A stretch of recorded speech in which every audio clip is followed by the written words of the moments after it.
मैं जयराज जितस, मैं किन्नौर के कल्पा गांव से संबंध रखता हूं।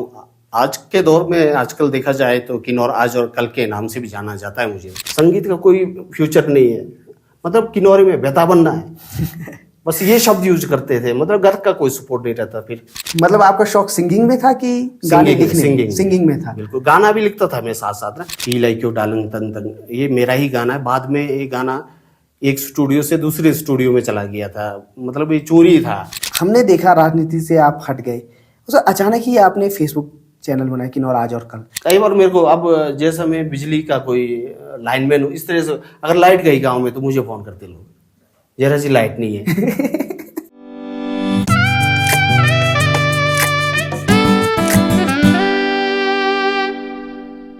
नमस्कार दोस्तों, स्वागत करता हूं हमारे podcast channel the Kinnaur podcast में। मैं हूं आपका दोस्त और होस्ट संजीव कांत हांडा, और आज हमारे साथ इस एपिसोड में जो गेस्ट आए हैं उन्हें आप आए दिन सोशल मीडिया के जरिए सुनते भी है और देखते भी है। जी हाँ दोस्तों, हमारे साथ आज यहाँ पे बतौर अतिथि आ जाए हैं मिस्टर जयराज जितस, जो कि आज हमारे बीच यहाँ पे आए हैं और आप सभी के बीच में रूबरू होंगे। मैं बताना चाहूँगा आप सभी को कि ज़्यादातर लोगों ने इन्हें सोशल मीडिया के ज़रिए ही देखा है, और बहुत से लोगों को ये लगता है कि ये सिर्फ सोशल मीडिया में फेसबुक पेज चलाते हैं। लेकिन आज हम इनके साथ बात करेंगे, रूबरू होंगे और इनके जीवन के कुछ कहे अनसुने बातें हम आपके बीच में करेंगे। स्वागत करता हूँ जयराज जी का। धन्यवाद हांडा जी। मैं जयराज जितस, मैं किन्नौर के कल्पा गांव से संबंध रखता हूं। आज के दौर में आजकल देखा जाए तो किन्नौर आज और कल के नाम से भी जाना जाता है मुझे। धन्यवाद हांडा जी। जयराज जी, जैसे आपने कहा कि आज के दौर पे आपको किन्नौर आज और कल के फेसबुक पेज के नाम से भी आपको जाना जाता है, लेकिन जहाँ तक हमें सूचना मिली है, हमें जानकारी मिली है, आप इससे पहले भी संगीत के क्षेत्र से ही आपने शुरुआत की है। आपने स्टार्टिंग जो की थी संगीत के क्षेत्र से की थी। वहाँ से हम धीरे धीरे आपसे रूबरू होते रहेंगे संगीत के क्षेत्र से, और यहाँ तक का सफ़र आपका कैसा रहा उसके बारे में हम आपसे जानेंगे। बिल्कुल जयराज जी, 1997 से आपने संगीत के क्षेत्र में कदम रखा है, उस बारे में आप थोड़ा सा हमारे ऑडियंस को बताएं, क्योंकि बहुत से ऑडियंस को लगता है कि आप सिर्फ फेसबुक पेज में हैं। बिल्कुल, जब हम 97 के बात है ये, हम जब केदारनी को सुनते थे ना तो काफ़ी अच्छा लगता था हमारा। उनका जो वॉइस होता था उन दौरान, जब वो शुरू में उन्होंने गाने बनाए थे, उनको देख देख के हमारे को लगता था कि अब हमें भी कुछ गाने का ऐसा अंदर से जागृत होता था। तो हमने गाने के लिए शुरुआत किया। सबसे पहले हम SM रिकॉर्ड पे गए, वहाँ पे हमने, वहाँ उनका स्टूडियो होता था। उस टाइम मैनुअल काम होता था संगीत का, मतलब हमारे को A-B का कुछ पता नहीं होता था संगीत के क्षेत्र में। तो वहाँ से हमने एक गाना बनाया मैंने, छायंग जिसका नाम था, वो जिसमें संगीत दिया था अनिरुद्ध रेगी ने। आज संगीत से वो भी हट गए। तो उसमें छायंग, उसमें एक गाना होता था, सोंगी कशंग छुक से जूडानी सो नुस्को, काफ़ी पॉपुलर हुआ। आज भी गाते हैं उस गाने को, काफ़ी सिंगरों ने बाद में गाया। इस तरह से हम चलते रहे। तो धीरे धीरे आप संगीत के क्षेत्र में, कितने साल तक आप संगीत के क्षेत्र में जुड़े? ज़्यादा नहीं जुड़े, उन दौरान बहुत शॉर्ट था हमारा। उस 1-2 गाने बनाए हमने, उसके बाद हमारे को कुछ लगा नहीं, मतलब चला नहीं हमारा वो गाना। मतलब हम ये कह सकते हैं कि आपको लगा कि संगीत के क्षेत्र में आगे कोई स्कोप नहीं दिख रहा है? स्कोप नहीं, स्कोप उस टाइम दिखता था। थोड़ा सा दिक्कत हमारे को यहाँ आती थी, फाइनेंशियली प्रॉब्लम।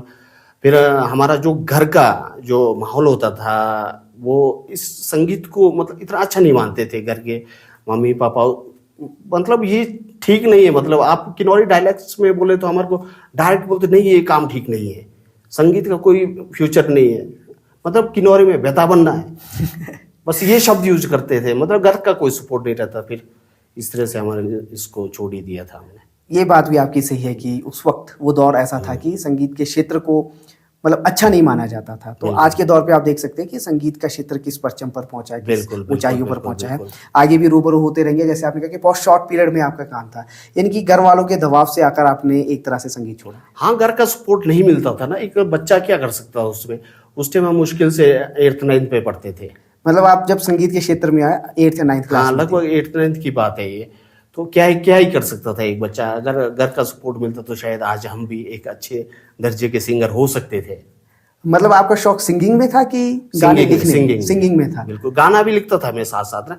वो जो गाना लिखा था सोंगी कशंग चुक्षी, वो भी मैंने लिखा था। वो आपने ही लिखा था? बिल्कुल, गाने भी लिखता था मैं थोड़ा थोड़ा। वो गाया भी आपने था? बिल्कुल, गाया भी मैंने। मतलब सिंगर और लिरिक्स आप खुद ही थी? बिल्कुल। उसके बहुत अच्छी बात है। तो जैसे आपने कहा कि 8th 9th में, मैं कहना चाहूँगा, ये मेरा पर्सनल ओपिनियन है, जब आप 8th 9th में इतने बेहतरीन गाने आप लिख सकते थे, बिल्कुल। तो आज के दौर पे तो आप ना जाने कहाँ होते अगर आप कंटिन्यू। बिल्कुल बिल्कुल, ये बहुत टीस रहता मन में। अगर उस टाइम थोड़ा सा माँ बाप ने सपोर्ट किया होता तो शायद होता है। आजकल के माँ बाप को एक चीज़ ये बताना चाहूँगा, बच्चा जिस फील्ड में जाना चाहता है ना, उसको उस फील्ड में जाने दिए। ये नहीं कि सिंगर बनना है तो डॉक्टर बना दिया, ये नहीं चलेगा बिल्कुल जी। ये बात भी आपकी बात में सहमत हूँ, जिस जगह आपका टैलेंट है उस तरह से। तो जैसे आपने कहा कि आज आपको थोड़ा टीज होता है, आजकल के लिरिक्स जब आप सुनते हो तो आपको कैसा फील होता है? आजकल गाने बनते हैं, ठीक है, आधुनिकीकरण होता है गानों में, होना भी चाहिए, पर शब्दों का मेल जोल रखना चाहिए। आजकल कुछ शब्द, कुछ लिरिसिस्ट आजकल गानों को इतना छेड़ रहे हैं, कई बार तो सुनने लायक नहीं होता है वो। तो उसको ध्यान रखना चाहिए आजकल के कलाकारों को, जो भी गाने लिखते हैं। आधुनिकीकरण होगा परंतु सही ढंग से हो। जी। तो आपको कभी ऐसा कोई गाना लगा, ट्रेडिशनल गाने में किसी ने लगा कि आपको छेड़छाड़ हुआ और आपने उस पर रिएक्ट किया हो कभी? नहीं, गाने बहुत सारे लगते हमने, पर रिएक्ट किया भी होगा, मतलब अंतरात्मा से, पर बाहर हमने डायरेक्ट बोला नहीं किसी, क्योंकि किसी को ठेस पहुंचाना नहीं लगता ठीक। आजकल बहुत बड़े सिंगरें भी है, मतलब काफी गाने ऐसे बन रहे, वो बड़े सिंगर बाद में जाके लाइव शो में उन्हीं के गाने गा रहे होते हैं। अच्छा। तो फिर हम सोचते हैं यार क्या बोल रहे हैं, अब इतने बड़े बड़े कलाकार हैं, वो उस उन्हीं गानों को गा रहे होते जो वैसे मेरे हिसाब से उन कलाकारों को नहीं गाना चाहिए। चलिए, आपकी अपनी पर्सनल राय है और ना ही हम ये कहना नहीं चाहेंगे कि आप गाए या ना गाए, हम ये नहीं कहना चाहेंगे। चलो, ये बातें तो होती रहेगी, संगीत के क्षेत्र से भी हम बात करते रहेंगे, आगे भी हम बढ़ते रहेंगे। तो जैसे आपने कहा 1997 आप 8th क्लास में थे, तो आपकी बेसिक एजुकेशन कल्पा स्कूल से ही हुई है? बिल्कुल, कल्पा स्कूल से हुई है। मेरी एजुकेशन बहुत ज़्यादा नहीं रही है, तो मैं मैट्रिक के बाद हम शादी हो गई, तो उसके बाद। तो जयराज जी, चलिए, आपने कहा कि शादी हो गई, उसके बाद भी जहाँ तक मुझे याद है, जब हमने एक गाना सुना था, मुझे उस गाने का शायद एल्बम का नाम मुझे याद नहीं आ रहा, लेकिन एक गाना जो आज के दौर पे भी बहुत चलता है, केदार जी भी उस गाने को गाते हैं कई बार लाइव शो में, हमने देखा है, ई लाई क्यों डालंग तंग तंग। बिल्कुल। उस गाने के बारे में अगर आप बताएं। बिल्कुल सर, मैं आपको बताना चाहूँगा, ये जो गाना लिखा था मैंने, ई लाई क्यों डालंग तंग तंग, ये मेरा ही गाना है। बाद में ये गाना एक स्टूडियो से दूसरे स्टूडियो में चला गया था, मतलब ये चोरी था। तो ये जो गाना लिखा था मैंने, स्नो व्यू, ये जो आज के होटल है आज के डेट में, उस टाइम सिंगल मंजिल होता था, उसके ऊपर एक रेलिंग लगी हुई थी, वहाँ बैठते थे हम लोग आके बाहर। तो वहाँ मतलब एक फील था, एक जो गीतकार क्या कर सकते, एक जो सोच होती है उसकी, उसको बाहर लाता है। वहाँ नीचे रोड में, नीचे को रोड में जब हम देखते थे तो वहाँ लड़कियाँ चल रही थी, तो फील आया कि ई लाई क्यों डालंग तंग तंग पियो बाजारो, मतलब उसको देख के मैंने गाना लिखा, चलते चलते, कि ये लड़की चल रही है पियो बाजार में, सुलसुली करा बाल छोड़ के, उस तरह से। जयराज जी, जैसे आपने कहा कि स्नो व्यू होटल में आप बैठ के आपने वहाँ देखा, तो आपके दिमाग में ये एक लाइन आ गई, और उसके बाद आपका एक उसमें लाइन था, बात याची माय रुलू हेलो आई रिंगू, एक ऐसा लाइन भी उस गाने में आया है। वो मतलब उस दौर पे उसका एक बहुत ही अलग मीनिंग था।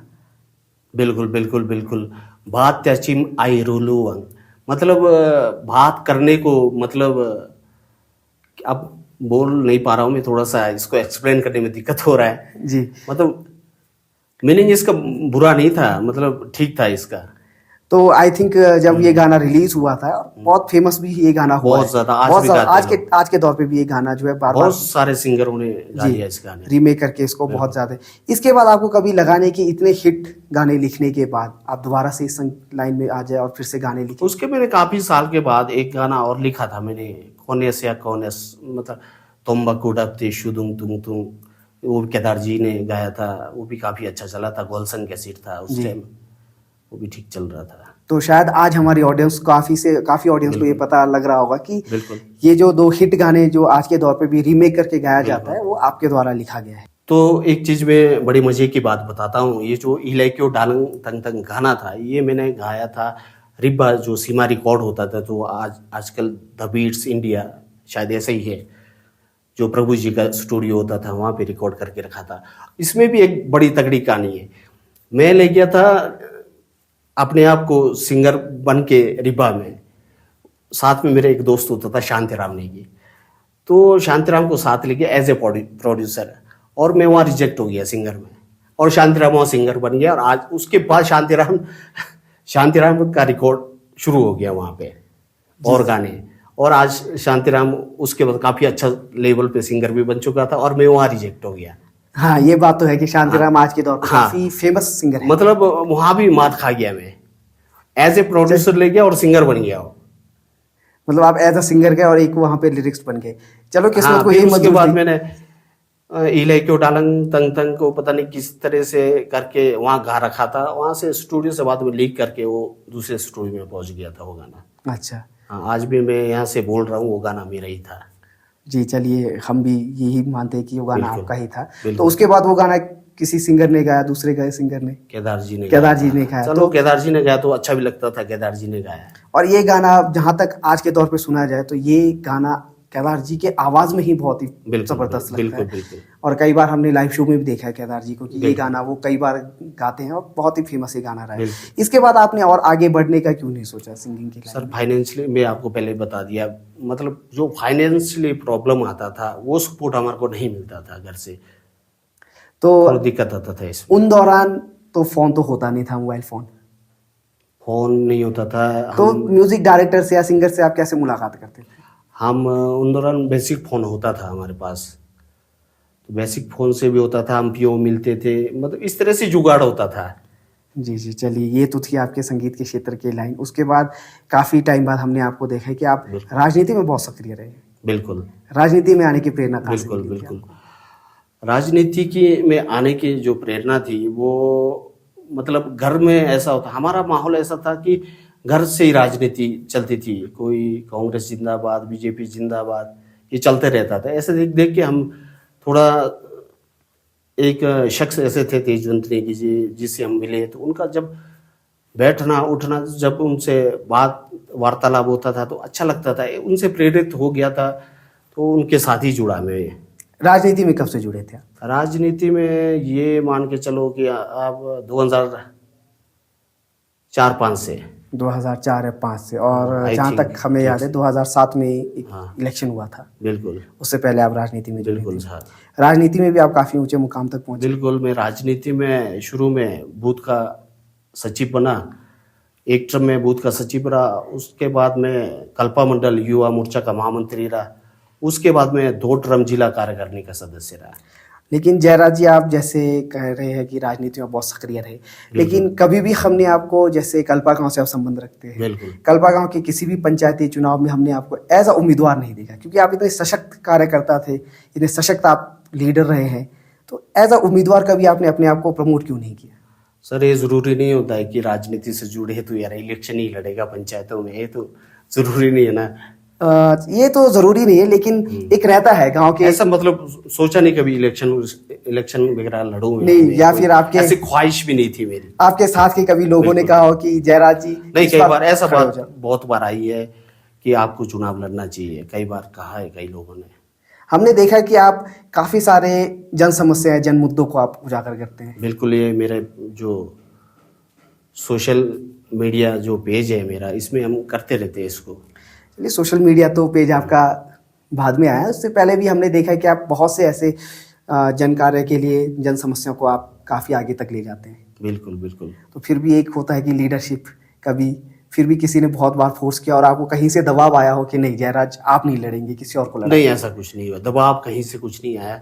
कई बार हमने सोचा भी कि पिछला, अभी हाल ही में जो पिछला शुदारंग पंचायत में चुनाव हुआ था, वाइस उप प्रधान का जो उपचुनाव हुए थे, मैंने भरा भी था नॉमिनेशन, तो सोचा था कि लड़ूं या ट्राई मारूं। फिर मेरा एक प्रोफेशन भी साथ जुड़ रहा था, जो मैं आजकल सोशल मीडिया चला रहा हूँ, तो वो तो आज की बात है। आज की बात है, वहाँ मेल नहीं खा रहा था वो। अच्छा, ये तो फिर आज की बात हुई, उस दौर की बात नहीं, उस दौर में ऐसा कभी सोचा नहीं था। अच्छा, कभी आपके मन में नहीं है, आपने एज एक सक्रिय कार्यकर्ता के तौर पे आपने काम किया, वो इच्छा नहीं थी। बिल्कुल जी, वो इच्छा आपकी चलो वो ये भी बहुत बड़ी बात है, कार्यकर्ता बिल्कुल। के तौर पे आप काफी बिल्कुल जन समस्या को उजागर करते रहे हैं। बेसिकली आपका ऑक्यूपेशन क्या है, आप करते क्या, बिजनेस या कोई? बस हम किन्नौर के लोग हैं, कृषि करते हैं, किन्नौर के फार्मर। ज्यादातर लोग कृषि करते हाँ, हैं बिल्कुल जी। तो कृषि से हटकर आपने ये जो फेसबुक चैनल बनाया है, बिल्कुल। जैसे राजनीति की अगर हम बात करें, आप इतने सक्रिय कार्यकर्ता रहे, इतने परचम ऊंचाई तक भी आप पहुंचे, लेकिन अचानक से ही आप राजनीति के क्षेत्र से हट जैसे गए? राजनीति के क्षेत्र में मैंने एक चीज देखा, ये एक, वैसे तो किसी को पढ़ना ही नहीं चाहिए इसमें इसमें बहुत, हम जिस तरह से काम करते हैं ना कि दिल लगा के, या राजनीति में हम अपनी पार्टी को आगे लेके जाएं, इसको आगे बढ़ाएं, वहाँ लेग पुलिंग का काम बहुत चलता है, एक दूसरे का पाँव खींचना। मतलब आपके साथ ऐसी घटना हुई है? मेरे साथ तो नहीं हुआ, हमारे पार्टी के साथ हुई। जब चुनाव हुआ 2017 में, आपने देखा चरम सीमा में बीजेपी के अंदर गुटबाजी चली थी।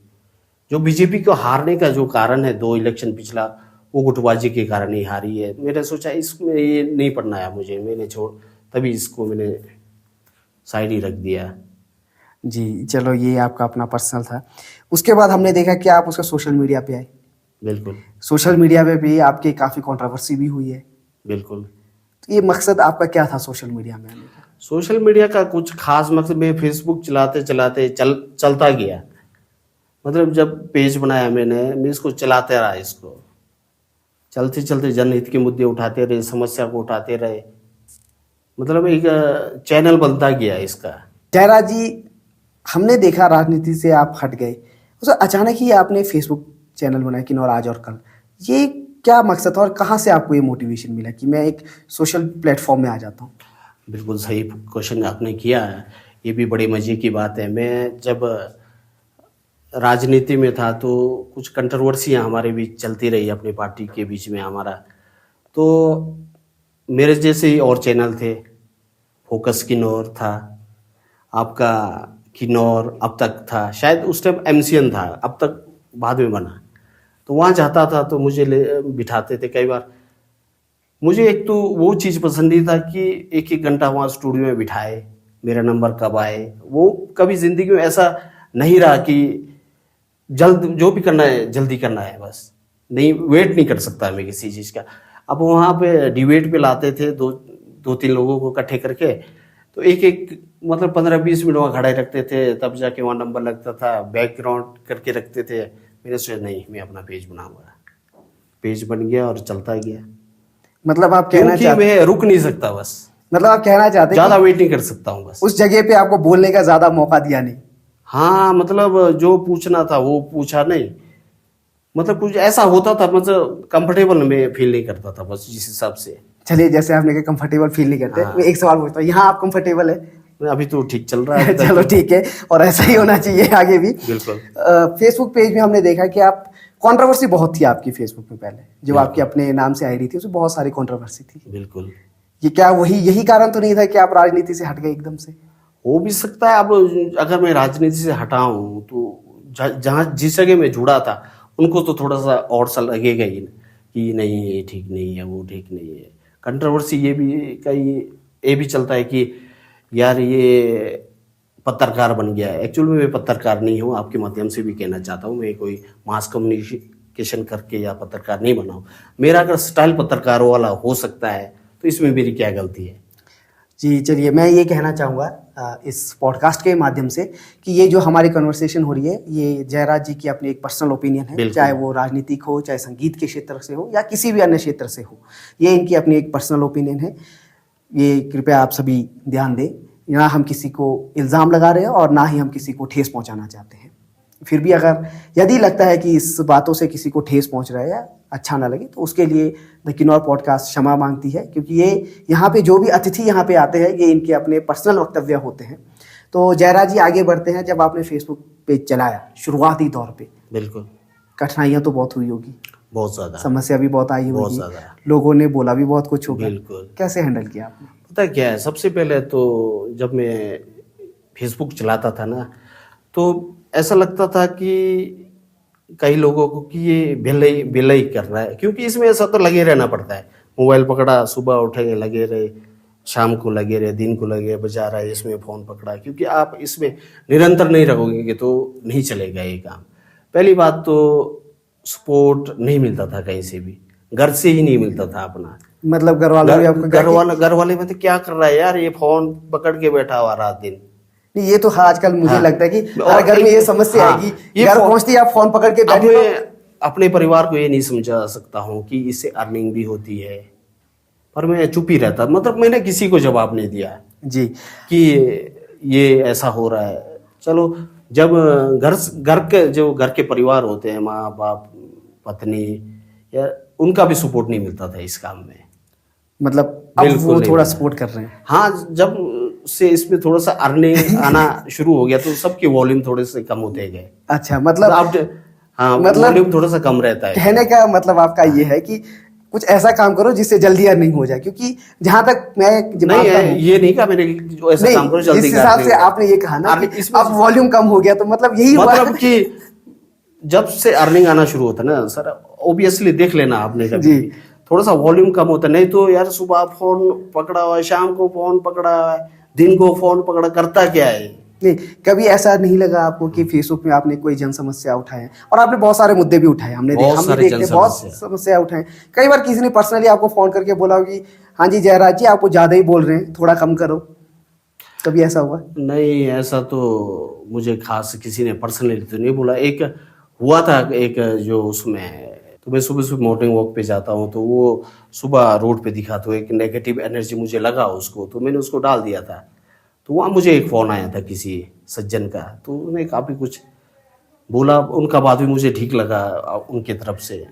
कुछ याद है आपको? सबसे पहला मुद्दा तो मेरे को ठीक से याद तो नहीं है, पर बहुत सारे मुद्दे मैंने उठाए है जनहित में। और उन मुद्दों को उठा के काम भी हुआ हो? बहुत सारे। बहुत सारे। तो आज भी आपको क्या लोग कॉल करते हैं कि जयराज जी यहाँ पे ये समस्या आ रहा था, इसका वीडियो पता है क्या, बहुत सारे कॉल आते हैं। यहाँ भी मैं जनता को करेक्ट करना चाहता हूँ कि मीडिया ही सब कुछ नहीं होता है। वो चाहते हैं कि बहुत सारे कॉल आते हैं, जयराज जी यहाँ पे कचरा फेंका है, इसका वीडियो बनाओ, वहाँ पे कचरा फेंका है, या ये समस्या है, वो समस्या है। मतलब सामने कोई नहीं आना चाहता है। हम सोशल मीडिया वाले लोग हैं, अगर हम अपने से बोलेंगे तो वो मतलब इतना इम्पेक्ट नहीं करेगा जितना आप खड़े होके बोलेंगे। हम तो एक प्लेटफॉर्म देंगे ना, जी आपको खड़ा होके बोलना पड़ेगा। जी। बहुत सारे कॉल आते हैं, ये करो वो करो। कई बार तो ऐसा होता है कि उसका कोई तुक ही नहीं होता है। नहीं, हमने कई बार देखा कि आप बहुत सारे विभागों को अपने सवालों पे घेर देते हैं, बहुत सारी समस्याओं को लेके। तो कई बार किसी विभाग के किसी आला अधिकारी का आपको फोन आया हो कि जयराज जी आप बार बार हमारे विभाग को सोशल मीडिया पे ला रहे हैं, तंग कर रहे हैं, ऐसा कभी हुआ आपके साथ? नहीं, ऐसा तो कुछ नहीं हुआ। विभागों को तभी लाते हैं हम, विभाग को एक बार कॉन्फिडेंस पे लेते हैं, हम उनके अधिकारियों से बात करते हैं। अगर वो नहीं सुनेंगे अच्छा। तब जाके हम घेरते हैं, नहीं तो हम डायरेक्ट फोन करते हैं। कई बार मेरे को, अब जैसा मैं बिजली का कोई लाइनमैन हूँ, इस तरह से अगर लाइट गई गांव में तो मुझे फोन करते लोग, जरा सी लाइट नहीं है। बहुत सारे, मतलब फिर अब उस वजह से हमारे को डिपार्टमेंटों के साथ भी अच्छा हमारा तालमेल बना, चाहे वो आईपीएच हो, चाहे बिजली विभाग हो, मतलब ठीक है। बस तो वहाँ बस फोन करे, बोलना पड़ता है कौन जयराज बोलेगा तो फिर कौन जयराज, फिर किन्नौर आज और कल बोलना पड़ता है, तब जाके तो मतलब तब जाके वहाँ पे सेटिस्फाई होते हैं और तब काम करना। काम तो होता है काम। बिजली विभाग भी ऐसा नहीं कि जानबूझ के बिजली कट करती है जी, ये हम कहना चाहेंगे कि कोई भी विभाग काम को जानबूझ के जानबूझ के नहीं करती है। कुछ भी कार्य हो एक प्रोसेस के जरिए होता है उस काम का। और जहां तक आपने कहा कि कचरा इधर फेंका है या उधर फेंका है, तो मैं कहना चाहूंगा इस माध्यम से भी, पॉडकास्ट के भी माध्यम से भी, स्वच्छ भारत की शुरुआत तभी हो सकती है जब हम स्वच्छता खुद शुरू करेंगे। हमें भी ये देखना होगा कि क्या हम कचरा कहाँ फेंक रहे हैं। बिल्कुल। हम ये देखते हैं कि हमने जहाँ ज्यादा कचरे का ढेर ज्यादा लगाया, हम भी वहीं पे फेंक देते हैं, और ये आम बात है, फेंकते ही है। तो हमें पहले वहां पे खुद जागरूक होना पड़ेगा। जहां तक मेरा अपना पर्सनल ओपिनियन है, हमें जागरूक होना होगा, तब हम दूसरों को जागरूक करें। चलिए जयराज जी, ये तो थी फेसबुक की बात। बिल्कुल। आपका यूट्यूब चैनल भी है, बिल्कुल। क्या इसी नाम से है वो? बिल्कुल सेम चैनल है वो। लेकिन जहां तक हम देखते हैं कि लेकिन यूट्यूब में आप बहुत कम एक्टिव रहते हैं, बहुत कम कंटेंट आपके यूट्यूब में आते हैं। ये मैंने कभी सोचा भी नहीं, मतलब मैंने फेसबुक पे ज्यादा जोर दिया था, क्योंकि रीच थोड़ा सा फेसबुक का ज्यादा रहता है। जी। तो जल्दी जनता तक पहुंचती है, क्योंकि समस्याएं कुछ ज़्यादा ले जाते हैं हमने। अभी यूट्यूब में थोड़ा सा कंटेंट अच्छे चाहिए आपको, थोड़ा समय दे के बनाना पड़ता है। कई बार हम छोटा सा शॉर्ट न्यूज़ बनाते हैं तो खड़े खड़े भी बना लेते, पीओ बाजार में खड़े हो गए, एक कोने में जी। गए, वॉइस ओवर कर दिया और फटाफट चिपका दिया।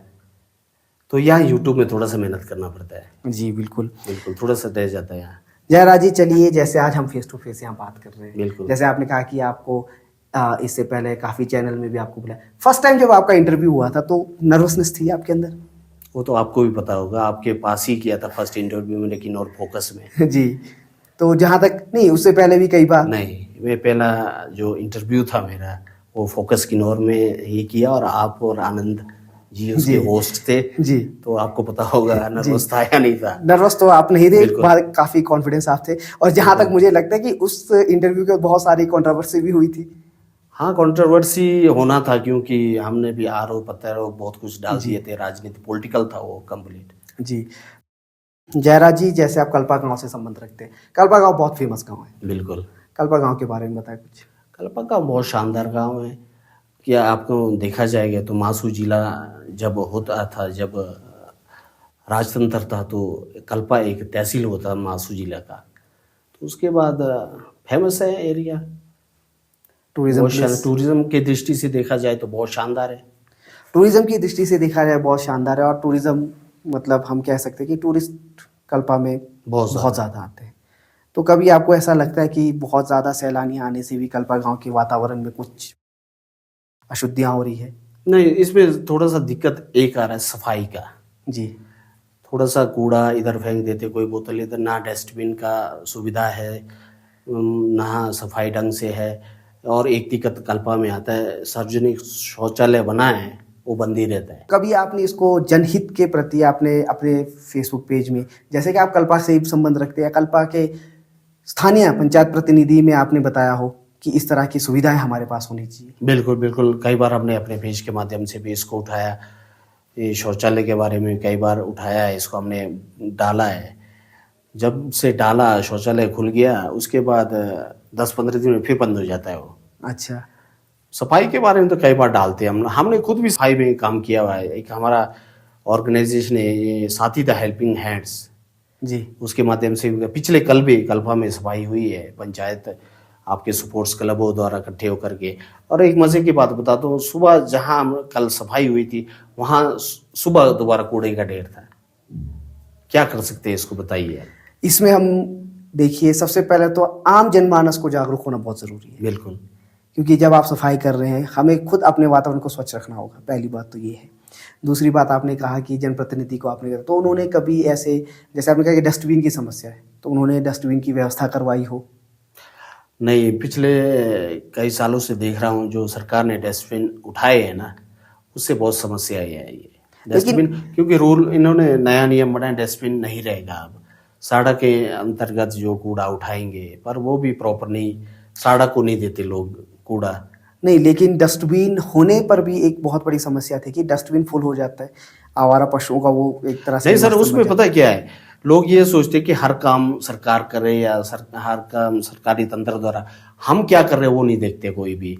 अगर डस्टबिन भर रहा है तो साड़ा का कांटेक्ट नंबर लो, उनको फोन करिए। कभी कोई नहीं करेगा फोन, वो क्या बोलेंगे पता है, आजकल तो ये बोलते, जरा जी यार आप इसको वीडियो बनाओ और वायरल करो, बस वही काम बचा है बस। कभी आपके दिमाग में, इससे पहले कूड़ादान हुआ करता था, बिल्कुल, कभी आपके दिमाग में भी ऐसा है कि कूड़ादान खुले और वहीं बाहर फेंक कर चले गए? नहीं, ऐसा कभी नहीं किया हमने, ऐसा कभी नहीं किया। और आप कभी आपने ऐसा किया कि कूड़ादान फुले और आपने साड़ा वालों को फोन किया कि यार कूड़ादान फुल हो गया? साड़ा वाले के पास तो मैं परमानेंट कॉन्ट्रैक्ट में हूँ आजकल। पहले ऐसा नहीं होता था, इतना दिक्कत, इतना हमारी सोच भी इतनी डेवलप नहीं थी जो आज हम बात कर रहे हैं कि मैं बड़ा परिपक्व होके ही पैदा हुआ हूँ जी। मतलब पहले हम जब से हम पेज चला रहे हैं, जब तक हम पब्लिक फिगर में आए, तब से हम इन चीज़ों को देखते आए कि क्या करना चाहिए सोशल वेलफेयर में और क्या करना चाहिए। जब सफाई का इस तरह से कूड़ा फिर मतलब अब कांटेक्ट रखते हैं हम साड़ा से भी। एक चीज़ मैं आपके माध्यम से बताना चाहूँगा, जो किन्नौर में ये हमारे जो सराउंडिंग में रिकांगपिओ के साड़ा ने एक हेल्पलाइन नंबर दिया जो मैंने अपने पेज पे भी डाला है। अगर आपके पास कूड़ा बढ़ रहा है, आप कट्टे में भरिए और साड़ा को फोन करिए और साड़ा की गाड़ी आएगी आपके पास। वो किसी ने करना ही नहीं है जी। ऐसे वीडियो को किसी ने शेयर नहीं करना है।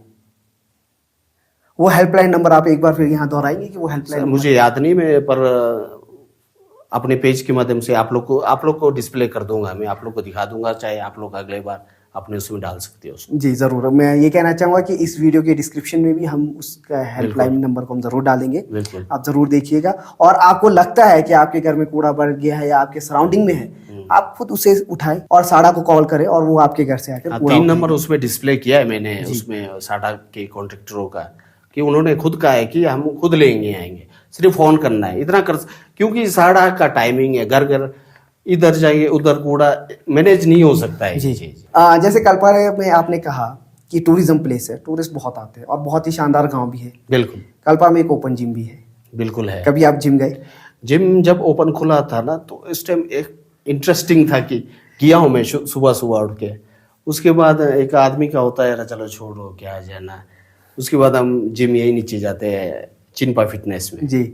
तो ऐसा क्या कारण है कि कल्पा से आप चिंपा फिटनेस के पास नहीं, उसमें इतना वो इक्विपमेंट वहाँ नहीं है जितना वो उसमें है। वो थोड़ा सा बच्चों के लिए ठीक है, छोटे। तो आपने कभी मांग किया कि ओपन जिम खुलने के बाद इक्विपमेंट्स और आ जाए? नहीं, ऐसा अभी कभी सोचा भी नहीं हमने तो इसके बारे में। उम्मीद करता हूँ आप भविष्य में करेंगे। नहीं जरा, और इसके सिवा और बहुत सारे काम है, जिम तो चलता रहेगा। अभी हमारे रास्ते ठीक नहीं है, बहुत कुछ और करने को कल्पा के अंदर। टूरिज्म की दृष्टि से देखेंगे ना, हमारे रास्ते रेस्टोरेंट से होने, मंदिर के रास्ते खराब है, इधर रास्ते, हमारे टॉयलेट नहीं है। कल्पा में कम से कम 4-5 टॉयलेट जगह जगह में होना चाहिए, जिस हिसाब से कल्पा में टूरिस्ट आते हैं। जी। अभी और काम बहुत है करने को, वो हो नहीं पा रहा है।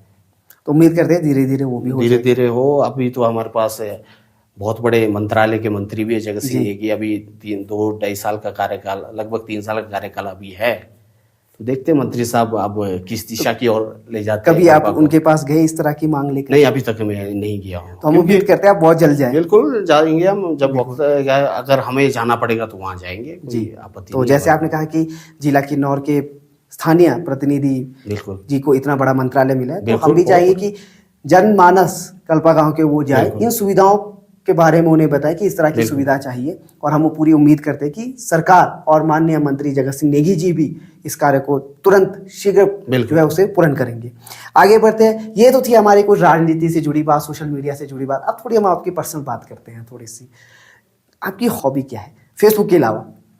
नहीं, ऐसा कुछ ज्यादा तो नहीं है, पर कुकिंग करने का बड़ा शौक है मुझे। किस तरह के डिशेस आप ज्यादा? कुछ भी बनाओ, कुछ भी लोकल डिश बनाना चाहिए। कभी जब आपने फर्स्ट टाइम कभी खाना बनाया और मटन बनाने का बहुत शौक है। मटन चिकन में बहुत अच्छी तरीके से बनाता कभी हमारी टीम को भी आप बुलाएं? बिल्कुल, आपको बिल्कुल बुलाएंगे। जी, हम जरूर आएंगे। कभी ऐसा हुआ कि आपने कुछ कुक किया और घर में आपने अपनी धर्मपत्नी जी को भी खिलाया और बच्चों को भी खिलाया और बच्चों ने बाद में बोला हो कि पापा जी आप रहने दो, हम खुद ही कर लेंगे? ऐसा हुआ है कभी? नहीं, ऐसा नहीं है। वो तो बोलते रोज आप बनाओ। अच्छा, वो इसलिए तो नहीं बोलते कि उन्हें काम चल रहा है काम चल रहा है? नहीं, थोड़ा सा कभी आपको खिलाएंगे हम, तब आप बताएंगे जरूर। बिल्कुल, हम उम्मीद करेंगे आप जरूर हमें एक दिन जरूर बुलाएं। बाकी और टाइम या फ्री टाइम में और क्या करते हैं? बस हमारा काम फ्री टाइम में फेसबुक पे ही ज्यादा रहता है क्योंकि फोकस ज्यादा वहीं पे रखा है हमने। जयरा जी, जैसे आपने शुरुआत में कहा कि आपकी एजुकेशन इतनी ज़्यादा नहीं हुई, तो फेसबुक जो है टेक्नोलॉजी आप समझ सकते हैं, टैकल कैसे किया आपने इसको? बहुत सारी बारीकियां इसमें होती है। बिल्कुल बिल्कुल सही कहा आपने।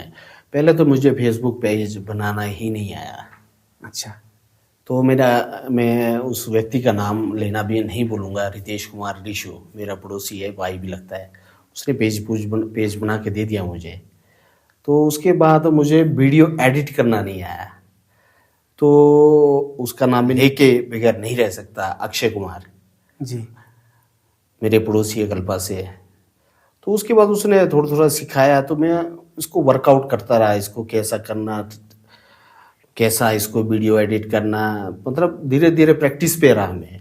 तो सबसे बड़ा योगदान मेरा रहा जो यूट्यूब पे, तो वो सबसे ज़्यादा योगदान सूर्या म्यूजिक, जो सूर्या नेगी है, उनका रहा बहुत। मैं जितने भी टेक्निकल प्रॉब्लम आता है तो मैं सीधा सूर्या को फ़ोन करता हूँ। मतलब शायद उनके कंप्यूटर पे पेज मेरा जो यूट्यूब है अभी भी खुला ही होगा। मतलब आपको इन लोगों ने आपका बिल्कुल सूर्या का बहुत ज़्यादा सबसे ज़्यादा सूर्या का ही, जो टेक्निकल जो चीज़ है, चाहे वो फेसबुक में आता है, बाकी लोगों ने, एक ने बना के दिया, एक ने वीडियो एडिट करना सिखाया, उसके बाद जो भी टेक्निकल दिक्कत आती है तो मैं सूर्या से ही पूछता हूँ। जी, सूर्या म्यूजिक बहुत बड़ा नाम है और बहुत कम उम्र में बहुत बिल्कुल। ऊंचाइयों पर ये पहुंचे हैं। बहुत बिल्कुल। मशहूर म्यूजिक डायरेक्टर है, मैं ये बिल्कुल, कहना बिल्कुल, चाहूँगा। बिल्कुल। हम भी उनके म्यूजिक बहुत सुनते हैं बिल्कुल। और ये चैनल की शुरुआत भी वैसे मैं कहना चाहूँगा सूर्या म्यूजिक द्वारा ही शुरुआत किया बिल्कुल। गया है। इसके साथ साथ साहिल नेगी जो उनके वीडियो एडिटर भी हैं, बिल्कुल। वो उन्होंने ही इस चैनल की शुरुआत की थी। बिल्कुल। आगे हम आपसे ये भी जानना चाहेंगे कि बहुत बड़े बड़े पेज में आपको बुलाते हैं, बहुत बड़े बड़े मीडिया चैनलों में आपको बुलाया जाता है और बहुत बेबाक तरीके से आप बोलते हैं, बिल्कुल। बेखौफ होकर आप बोलते हैं। बिल्कुल। इवन तक कि आप किसी के व्यक्तिगत टिप्पणी भी करनी हो, आप बेबाक होकर व्यक्तिगत टिप्पणी करती है। मैं यही कहना चाहूँगा कि मेरी इतनी हिम्मत, यहाँ पर मैं आपसे बातचीत कर रहा हूँ, मेरी इतनी हिम्मत तब भी नहीं होती कि मैं किसी पे व्यक्तिगत टिप्पणी करूँ। तो आप इतने बेबाक होकर करते हो, ऐसा कभी आपको डर नहीं लगता कि मैंने बहुत बेबाक तरीके से बोल दिया, कहीं मैंने कुछ गलत तो ना बोल दिया हो? बिल्कुल, अगर आप सच बोल रहे हैं ना तो कोई डरने वाली बात नहीं है। जहाँ भी मैंने टिप्पणियाँ की बिल्कुल सच के साथ खड़ा होकर किया, ताकि आगे वाले का दोबारा रिप्लाई ना आ सके। जी। जहाँ भी मैंने क्वेश्चन मार्क खड़ा किया वहाँ से आंसर किसी का नहीं आया आज तक। अच्छा अगर आपकी जानकारी में है तो आप बता सकते हैं किसी ने वापस जवाब दिया हो? जी, ऐसे सोशल मीडिया पे तो हमें मालूम नहीं है, लेकिन और टाइम तो फिर आपको पता ही है, चार बातें अगर कोई होती- पीठ के पीछे बोल रहा है हाँ जी। ना तो उसका तो हम क्या ही जी कर बिल्कुल, सकते हैं। जी बिल्कुल, चार बातें होती रहती है, चार लोगों का कहना है। मतलब आप तथ्य के आधार पर सच बोल रहे हैं ना, उसमें डरने वाली बात ही नहीं है। जी बिल्कुल, तो यही मैं कहना चाहूँगा कि तथ्य के आधार पर जब हम चाहते हैं तो बिल्कुल। हमें किसी से डरने की ज़रूरत नहीं है और ना ही हम किसी से डरेंगे। तो जयराज जी, आज हमारे किन्नौर पॉडकास्ट की टीम से आपको कॉल आया इंटरव्यू के बिल्कुल। लिए कि हम आपका पॉडकास्ट करना चाहते हैं, तो बिल्कुल। कैसा आपका रिएक्शन रहा? नहीं, कैसा मैं आपका फर्स्ट टाइम तो ये सोच रहा था कि जब कॉल आया मुझे, यार मैं इस लायक हूँ ही नहीं, क्या किया मैंने, मैं इतना बड़ा सेलिब्रिटी या इतना बड़ा आदमी तो हूँ नहीं कि मैं पॉडकास्ट में आऊँ या अपना इंटरव्यू दूँ। थोड़ा सा अजीब सा लग तो रहा था मुझे, मैंने नहीं, जाना चाहिए एक बार। अच्छा, तो मैं कहना चाहूँगा कि इंसान अपने कामों से बड़ा होता है, सेलिब्रिटी हो या चाहे कोई भी इंसान क्यों ना हो, किसी भी वर्ग से क्यों ना हो। हमारे पॉडकास्ट का मोटिव ही यही है कि हम किसी भी वर्ग से एक आम इंसान को भी हम यहाँ पर लाएंगे और उससे हम उनके वक्तव्य को सुनेंगे, मैं ये कहना चाहूँगा। तो कैसा लगा आज आपको हमारे इस द किन्नौर पॉडकास्ट में बहुत आकर? बढ़िया काम आप लोग कर रहे हैं, बहुत शानदार आप लोग ने। मैं आप लोग का जो पॉडकास्ट है वो देखता हूँ, जो कल देखा मैंने वो रस्तमान जी का, वो भी देखा पहले, कई फरू चुकसा का भी देखा, उषा का भी देखा, देखते रहता हूँ मैं पूरा उसको।